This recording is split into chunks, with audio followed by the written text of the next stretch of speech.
इस एग्जाम्पल में बोला गया कि यह एक यूनिफॉर्म रॉड है, क्लियर है, और यह यूनिफॉर्म रॉड किसी स्मूथ हॉरिजॉन्टल प्लेन में रखा गया है, क्लियर है, और इस रॉड का जो मास दिया गया है वह मास कैपिटल एम दिया गया है, और इस रॉड का जो लेंथ दिया गया है वह कैपिटल एल दिया गया है, क्लियर है, ठीक। तो इस रॉड का जो सेंटर ऑफ मास होगा वह ठीक इसके सेंटर पे होगा, यानी कि यहाँ पे होगा इस रॉड का सेंटर ऑफ मास, और सेंटर ऑफ मास को हम लोग सी से इंडिकेट कर देते हैं। और हमसे बोला गया कि सेंटर ऑफ मास से L/4 डिस्टेंस नीचे इस रॉड के लेंथ के परपेंडिकुलर डायरेक्शन में कोई पार्टिकल जो है जिसका मास स्मॉल m है, इस पार्टिकल का मास क्या है, स्मॉल m है, वह मूव करते हुए आ रहा है, क्लियर है, और इस रॉड से क्या हो जा रहा है, कोलाइड कर जा रहा है, क्लियर है, और कोलाइड करने के जस्ट आफ्टर यह जो पार्टिकल है, यह पार्टिकल क्या हो जा रहा है, स्टॉप कर जा रहा है, रुक जा रहा है, क्लियर है, ठीक। तो हमसे यह पूछा गया है कि जस्ट आफ्टर द कोलिजन इस रॉड के सेंटर ऑफ मास का जो वेलोसिटी होगा वह कितना होगा, उसे कैलकुलेट करके बताइए। इस रॉड के सेंटर ऑफ मास का एंगुलर वेलोसिटी कितना होगा उसे कैलकुलेट करके बताइए, क्लियर है, और साथ ही साथ जब यह रॉड एक रिवॉल्यूशन कंप्लीट कर लेगा तो एक रिवॉल्यूशन कंप्लीट करने में जो टाइम लगेगा उस टाइम में इस रॉड का जो सेंटर ऑफ मास है वह सेंटर ऑफ मास कितना मूव कर गया होगा उसे हमें कैलकुलेट करने के लिए बोला गया है, क्लियर है। हमें जो गिवन इन्फॉर्मेशन दी गई है उसमें यह बोला गया है कि यह जो रॉड है यह रॉड किसी स्मूथ हॉरिजॉन्टल प्लेन में रखा गया है, क्लियर है, ठीक। तो हम लोग मान लेते हैं कि यह रॉड जिस स्मूथ हॉरिजॉन्टल प्लेन में रखा गया है वह XY प्लेन है। वह कौन सा प्लेन है, मेरा XY प्लेन है, क्लियर है। x जो है हम लोग इस वेलोसिटी के डायरेक्शन को x एक्सिस के लॉन्ग लेते हैं, और इस रॉड का जो लेंथ है उस लेंथ को हम लोग y एक्सिस के लॉन्ग मान लेते हैं, क्लियर है, क्लियर है, ठीक। तो at the time of collision क्या होगा, यह पार्टिकल जो है यह पार्टिकल कहाँ टकरा जाएगा, इस रॉड के इस पॉइंट पे टकराएगा, यानी कि हम लोग यहाँ पे बना देते हैं at the time of collision, clear है। यह पार्टिकल कहाँ टकराएगा, यहाँ पे टकराएगा। तो इस पार्टिकल पर यह रॉड जो होगा अपने लेंथ के परपेंडिकुलर इस डायरेक्शन में एक फोर्स लगाएगा, क्लियर है, जबकि इस पार्टिकल के द्वारा इस रॉड पर इस डायरेक्शन में एक फोर्स लगाया जाएगा, क्लियर है, ठीक। साथ ही साथ इस रॉड का कुछ ना कुछ वेट होगा, और वह वेट कहाँ लगेगा, इस रॉड के सेंटर ऑफ मास पे लगेगा, क्लियर है। हमने इसी पॉइंट को क्या माना था, इस रॉड का सेंटर ऑफ मास माना था, क्लियर है। और वह जो वेट लगेगा वह वेट किस डायरेक्शन में लगेगा, परपेंडिकुलरली डाउनवर्ड डायरेक्शन में लगेगा, क्लियर है, ठीक। हमने इस रॉड को और इस पार्टिकल का यह जो सिस्टम है इस सिस्टम को किस प्लेन में माना है, XY प्लेन में माना है, तो जो वेट लगेगा वह डेफिनेटली जेड एक्सिस के पैरेलल होगा। तो उस वेट का इस रॉड के लेंथ के एलोंग यानी कि इस Y एक्सिस के डायरेक्शन में जो कंपोनेंट हो जाएगा वह 0 हो जाएगा, क्लियर है। और इस रॉड के लेंथ के परपेंडिकुलर X एक्सिस के डायरेक्शन में जो उस वेट का कंपोनेंट होगा वह भी क्या हो जाएगा, 0 हो जाएगा। तो इस तरीके से हम कह सकते हैं कि यदि हम लोग रॉड को प्लस पार्टिकल को एक सिस्टम कंसीडर कर लेंगे तो इस सिस्टम पर रॉड के लेंथ के एलोंग जो एक्सटर्नल फोर्स लगेगा वह 0 होगा, क्लियर है, यानी कि Y एक्सिस के डायरेक्शन में जो फोर्स लगेगा वह क्या हो जाएगा, 0 हो जाएगा। ठीक इसी तरह से इस पार्टिकल और इस रॉड का यह जो सिस्टम है इस सिस्टम पर इस X एक्सिस के एलोंग जो फोर्स लगेगा वह क्या लगेगा, 0 लगेगा, यानी कि external force along X axis क्या होगा, वह 0 होगा। तो इस तरीके से हम कह सकते हैं कि जब हम लोग इस पार्टिकल को और इस रॉड को एक सिस्टम कंसीडर कर लेंगे तो इस सिस्टम पर इस रॉड के लेंथ के एलोंग यानी कि Y एक्सिस के डायरेक्शन में कोई फोर्स नहीं लगेगा, और इस रॉड के लेंथ के परपेंडिकुलर यानी कि इस X एक्सिस के डायरेक्शन में कोई फोर्स नहीं लगेगा, क्लियर है। क्योंकि Y डायरेक्शन में कोई फोर्स लग नहीं रहा है यानी कि इस रॉड के लेंथ के एलोंग कोई फोर्स नहीं लग रहा है, तो Y डायरेक्शन में मेरा जो लीनियर मोमेंटम होगा वह क्या हो जाएगा, कांस्टेंट हो जाएगा, क्लियर है। ठीक उसी तरह से X डायरेक्शन में क्या है, नेट एक्सटर्नल फोर्स इस सिस्टम पर कितना है, 0 है, तो X डायरेक्शन में मेरा जो लीनियर मोमेंटम होगा वह भी क्या हो जाएगा, कांस्टेंट हो जाएगा, क्लियर है, ठीक। तो यह कॉन्सेप्ट आप समझ गए हैं, क्लियर, ठीक। और यह जो रॉड है यह रॉड क्या है, फ्री है, कहीं से हिंज नहीं है, क्लियर है। तो हम कह सकते हैं कि जब ये कोई भी रिजिड बॉडी फ्री होता है तो वह हमेशा अपने सेंटर ऑफ मास के अबाउट ही रोटेट करता है, क्लियर है। तो एक लाइन और आप नोट कर लीजिए, note free rotation of any rigid body always take place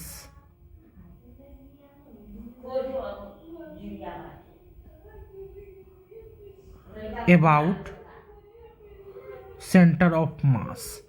clear है? ठीक।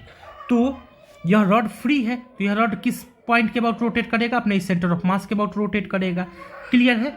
तो हम लोग यह कह सकते हैं कि इस सी पॉइंट के अबाउट यह रॉड जो होगा आफ्टर कॉलिजन रोटेट करेगा।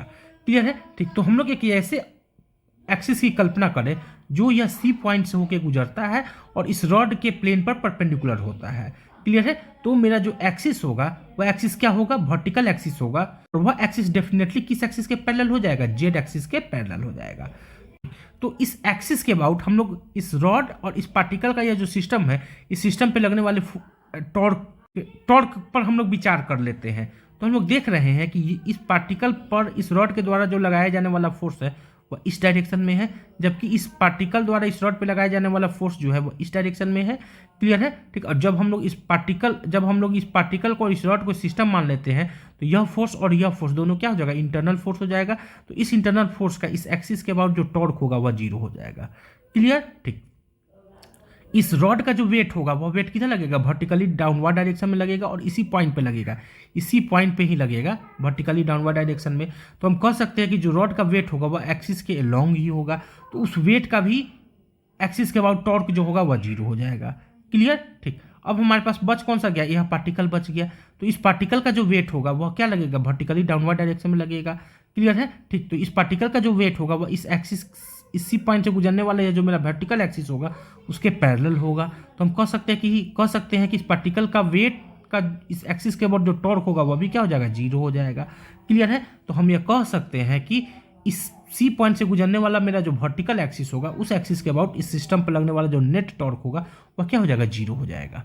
क्लियर? कि एक्सटर्नल टॉर्क जो होगा acting on this system about this vertical axis will be zero. जब टॉर्क जीरो हो गया तो एंगुलर मोमेंटम अबाउट एक्सिस जो होगा वह क्या हो जाएगा? कांस्टेंट हो जाएगा। यानी एंगुलर मोमेंटम जब कांस्टेंट हो गया तो हम कह सकते हैं कि just before the collision angular momentum जो होगा वही क्या हो जाएगा? Just after the collision angular momentum हो जाएगा। क्लियर है? ठीक। तो इस तरीके से हम लोगों ने क्या देखा? At the time of collision इस सी पॉइंट से, सेंटर ऑफ मास से गुजरने वाला एक्सिस के बाद जो टॉर्क है वह क्या है? जीरो है। यानी कि angular momentum just before the collision और जस्ट आफ्टर द कॉलिजन क्या होगा? इक्वल होगा। क्लियर है? यहाँ से हम लोग क्या कह सकते हैं कि एक्स डायरेक्शन में जो मेरा फोर्सेस है वह फोर्स क्या है? जीरो है। तो एक्स डायरेक्शन में इस रॉड का और इस पार्टिकल का यह जो सिस्टम होगा, इस सिस्टम का जो ये लीनियर मोमेंटम होगा वह क्या हो जाएगा? कांस्टेंट हो जाएगा। क्लियर है? तो just before the collision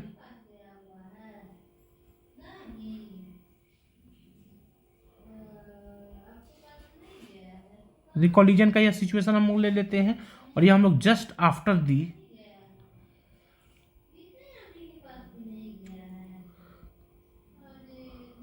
collision का यह सिचुएशन ले लेते हैं। क्लियर है? तो जस्ट बिफोर द कॉलिजन मेरा एक्स एक्सिस के डायरेक्शन में जो मेरा लीनियर मोमेंटम होगा वह लीनियर मोमेंटम यदि हम लोग पी बिफोर बी बोल दे तो पी बी फैक्टर जो होगा वह मेरा क्या हो जाएगा? देख लेते हैं। जस्ट बिफोर द कॉलिजन यह जो मेरा पार्टिकल होगा, इस पार्टिकल का जो वेलोसिटी होगा वह क्या होगा? इस रॉड के लेंथ पर परपेंडिकुलर होगा, यानी कि इस एक्स एक्सिस के डायरेक्शन में होगा। क्लियर है? और वह दिया कितना गया है? यू दिया गया है। वेलोसिटी क्या है? यू है। तो इस पार्टिकल का इस डायरेक्शन में जो लीनियर मोमेंटम होगा वह कितना हो जाएगा? पार्टिकल का मास m है तो mu हो जाएगा। क्लियर है? ठीक। तो u मेरा किस एक्सिस के पैरेलल है? इस x एक्सिस के पैरेलल है। तो mu मेरा किस एक्सिस के पैरेलल हो जाएगा? इस x एक्सिस के पैरेलल ही हो जाएगा।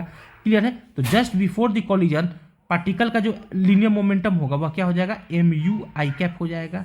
क्लियर है? ठीक। और यह जो मेरा रॉड है, यह रॉड का यह क्या है? सेंटर ऑफ मास है।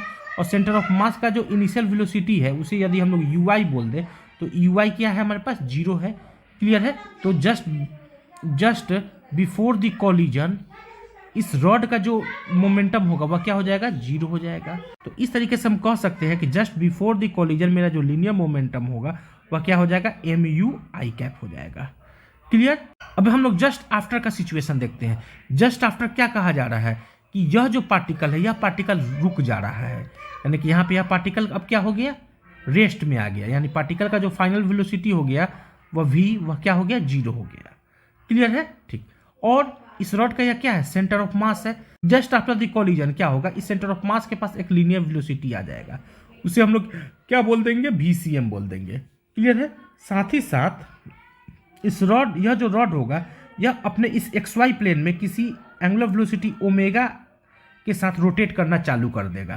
क्लियर है। और जब इस ओमेगा को हम लोग वेक्टर फॉर्म में लिखेंगे तो क्या लिख देंगे, ठीक। और जब हम लोग इस ओमेगा को वेक्टर फॉर्म में लिखेंगे तो हम लोग क्या लिख देंगे, ओमेगा के कैप लिख देंगे। क्यों, क्योंकि यह जो रॉड है, यह रॉड मेरा एक्स वाई प्लेन में है और वह किस सेंस में रोटेट कर रहा है, एंटी क्लॉकवाइज सेंस में रोटेट कर रहा है। तो ओमेगा को जब वेक्टर फॉर्म में लिखेंगे तो ओमेगा के कैप लिख सकते हैं। क्लियर है।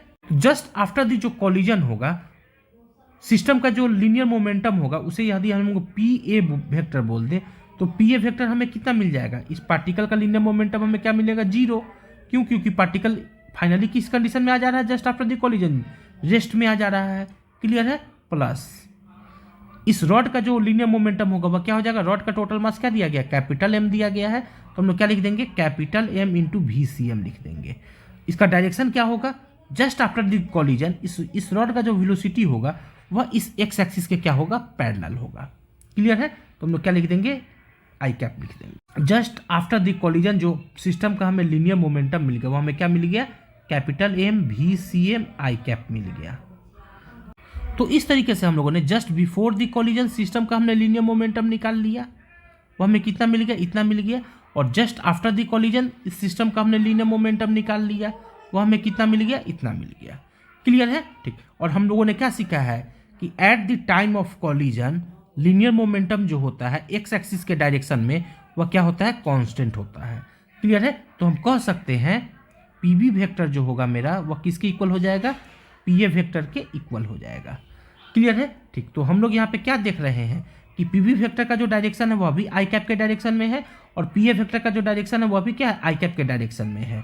क्लियर है। तो डायरेक्शन जब सेम होता है तो हम लोग केवल मैग्नीट्यूड को क्या कर देते हैं, इक्वेट कर देते हैं। क्लियर है। ठीक। तो पी बी का जो मैग्नीट्यूड है वो हमारे पास क्या है, एम यू है, स्मॉल एम यू है तो स्मॉल एम यू लिख देंगे। पी ए का जो मैग्नीट्यूड है वो हमारे पास क्या है, capital M V C M है, तो हम क्या लिख देंगे, capital M V C M लिख देंगे। तो यहाँ से जो हमें वी सी एम का वैल्यू निकल जाएगा वह क्या मिल जाएगा, small M U upon capital M मिल जाएगा। क्लियर है। ठीक। यानी कि just after the collision particle का जो लीनियर वेलोसिटी होगा वह linear velocity V C M हमें कितना मिल जाएगा, इतना मिल जाएगा। और वह किस डायरेक्शन में होगा, तो इस एक्स एक्सिस के पैरेलल होगा। क्लियर है। ठीक। यह मेरा जस्ट बिफोर द कॉलिजन का सिचुएशन है और यह मेरा जस्ट आफ्टर द कॉलिजन का सिचुएशन है। क्लियर है। तो जस्ट बिफोर द कॉलिजन में पार्टिकल का जो वेलोसिटी दिया गया है वह u दिया गया है और वह किस सेंस में है, किस डायरेक्शन में है, इस एक्स एक्सिस के पैरेलल है। जबकि इस रॉड का जो वेलोसिटी है वह इनिशियली कितना है, 0 है। क्लियर है। ठीक। जस्ट आफ्टर द कॉलिजन क्या हो जा रहा है, पार्टिकल रेस्ट में आ जा रहा है और इस रॉड के सेंटर ऑफ मास का जो वेलोसिटी हो जा रहा है वह वी सी एम कितना हो जा रहा है, 3m small M U upon capital M हो जा रहा है। क्लियर है। साथ ही साथ इस रॉड के पास एक एंगुलर वेलोसिटी भी आ जाएगा और वह कितना आ जाएगा, ओमेगा आ जाएगा। यदि हम लोग इस ओमेगा को वेक्टर के फॉर्म में लिखेंगे तो ओमेगा बराबर हम लोग क्या लिखेंगे, ओमेगा के कैप लिख देंगे। तो अब हमें इस ओमेगा का वैल्यू कैलकुलेट करना है। तो जस्ट अभी हम लोगों ने यह एक्सप्लेन किया है कि ड्यूरिंग द कॉलिजन रॉड और पार्टिकल को यदि हम लोग सिस्टम मान लें तो इस सिस्टम का जो एंगुलर मोमेंटम होता है, एंगुलर मोमेंटम जो होता है वह क्या होता है, कांस्टेंट रहता है। क्लियर है। ठीक। तो just before the collision system का जो एंगुलर मोमेंटम है उसे यदि हम लोग एल बी वेक्टर बोल दें तो एल बी वेक्टर हमें क्या मिल जाएगा, just after the collision system का एंगुलर मोमेंटम यदि एल ए वेक्टर हो तो एल ए वेक्टर के इक्वल मिल जाएगा। क्लियर है। ठीक। तो हम लोग जस्ट बिफोर द कॉलिजन के सिचुएशन में सिस्टम का एंगुलर मोमेंटम निकाल लेते हैं। क्लियर है। यानी कि एल बी वेक्टर का वैल्यू कैलकुलेट कर लेते हैं। तो एल बी वेक्टर जो हम लोग लिखेंगे वो क्या लिखेंगे, इस सेंटर ऑफ मास से गुजरने वाले एक्सिस के अबाउट इस रॉड का जो लीनियर मोमेंटम होगा उसे यदि हम लोग एल आर वेक्टर बोल दें तो एल आर वेक्टर लिखेंगे, प्लस इस पार्टिकल का इस सेंटर ऑफ मास से गुजरने वाले एक्सिस के अबाउट एंगुलर मोमेंटम को यदि हम लोग एल पी वेक्टर बोल दें तो हम लोग प्लस क्या लिखेंगे, एल पी वेक्टर लिखेंगे। क्लियर है। ठीक। तो एल आर वेक्टर बराबर हम लोग क्या लिख सकते हैं, आई इंटू ओमेगा वेक्टर लिख सकते हैं। क्लियर है। प्लस तो इस पार्टिकल का इस एक्सिस से जो पोजीशन वेक्टर होगा वो लगभग यही होगा और यह पोजीशन वेक्टर होगा कितना, अगर पोजीशन वेक्टर को आर वेक्टर बोल दे तो आर वेक्टर बराबर में क्या मिल जाएगा, L/4 आई कैप माइनस जे कैप मिल जाएगा। क्यों, क्योंकि इस पॉइंट से यह जो पार्टिकल होगा वह किस निगेटिव वाई एक्सिस के डायरेक्शन में है। क्लियर है। ठीक। और इस पार्टिकल का जो लीनियर मोमेंटम होगा वह किस डायरेक्शन में होगा, इस डायरेक्शन में होगा और वह होगा कितना, तो पार्टिकल का मास क्या है, स्मॉल एम है तो स्मॉल एम यू होगा। क्लियर है। और यह किस डायरेक्शन में है, यह चूंकि यह जो मेरा u है वह u इस x एक्सिस के डायरेक्शन में है, तो जो लीनियर मोमेंटम होगा वह भी x एक्सिस के डायरेक्शन में होगा, यानी कि आई कैप यहाँ पे होगा। क्लियर है, ठीक। तो just before the collision particle का जो लीनियर मोमेंटम है वह कितना है हमारे पास, mu आई कैप है, जबकि इस पार्टिकल का इस सेंटर ऑफ मास से यानी इस पॉइंट से जो पोजीशन वेक्टर है वह पोजीशन वेक्टर आर वेक्टर बराबर हमारे पास कितना है, कुछ इतना है। क्लियर है। तो इस पार्टिकल का जो एंगुलर मोमेंटम होगा वह क्या हो जाएगा, R vector cross P vector होगा। क्लियर है।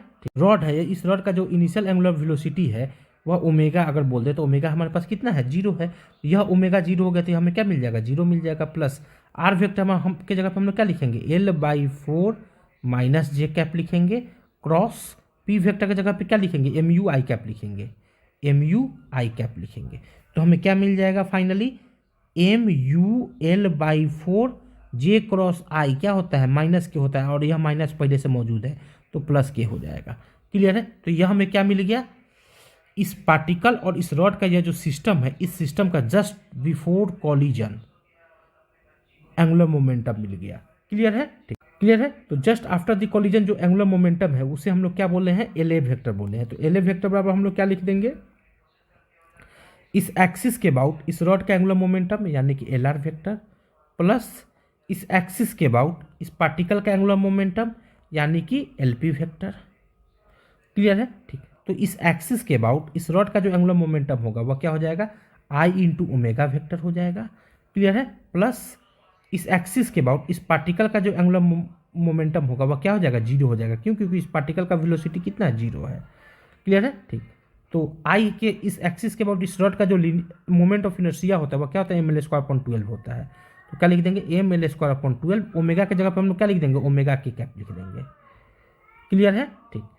तो यह हमें क्या मिल गया, just after the collision system का एंगुलर मोमेंटम मिल गया। और हमारे पास क्या है, जस्ट बिफोर द कॉलिजन और just after the collision angular momentum equal है।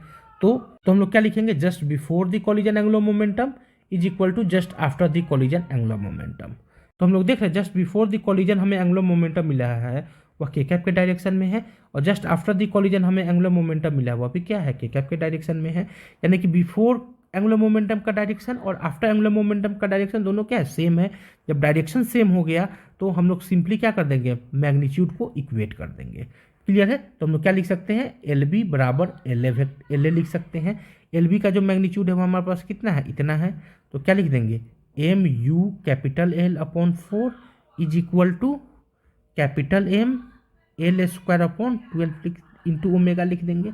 यह 4 से यह 12 3 टाइम कैंसिल आउट हो गया, यह L से यह स्क्वायर कैंसिल आउट हो गया। तो हमें क्या मिल जाएगा, 3 small mu upon capital ML into omega मिल जाएगा। तो ओमेगा बराबर फाइनली हमें क्या मिल जाएगा, 3 small mu upon capital ML मिल जाएगा। क्लियर है।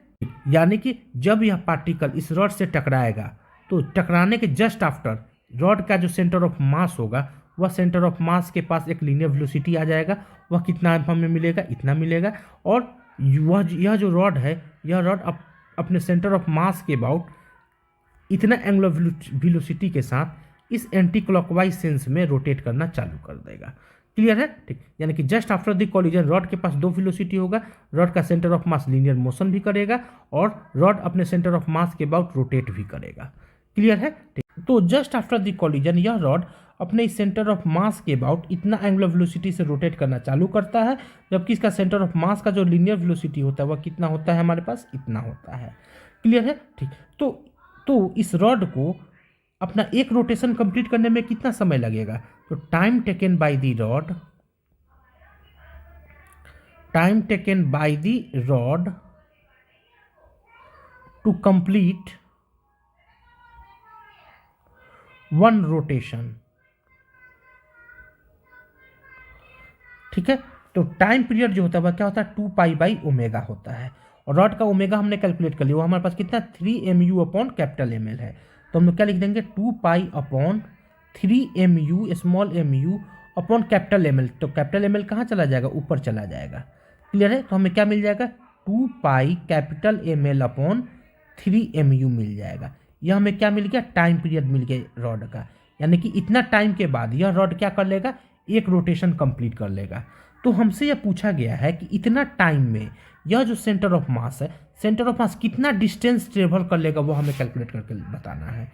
क्लियर है? तो हम लोग लिख सकते हैं distance travel by the centre of mass of rod in time capital T, this time कितना हम डिस्टेंस ट्रेवल कर लेगा। तो सेंटर ऑफ मास का जो वेलोसिटी है हमारे पास वो कितना है, VCM है। तो हम लोग क्या लिख देंगे, VCM इंटू टाइम। टाइम हमारे पास कितना है, इतना है। क्लियर है? ठीक। तो VCM की जगह पे हम लोग कितना लिख देंगे, small mu upon capital M लिख देंगे। Small mu upon capital M into time हमारे पास कितना है, 2 pi capital ML upon 3 small mu लिख देंगे। स्मॉल mu से स्मॉल mu कैंसिल आउट हो गया, कैपिटल M से या कैपिटल M कैंसिल आउट हो गया, तो हमें क्या मिल जाएगा, 2 पाई कैपिटल L अपॉन 3 मिल जाएगा। क्लियर है? ठीक। यानी कि इतना टाइम में, टी टाइम में, यह इस रॉड का यह जो सेंटर ऑफ मास होगा, यह सेंटर ऑफ मास कितना डिस्टेंस ट्रेवल कर जाएगा, इतना डिस्टेंस ट्रेवल कर जाएगा। क्लियर है? ठीक। तो मुझे उम्मीद है कि आपको यह प्रॉब्लम समझ में आ गया होगा। Okay, thank you.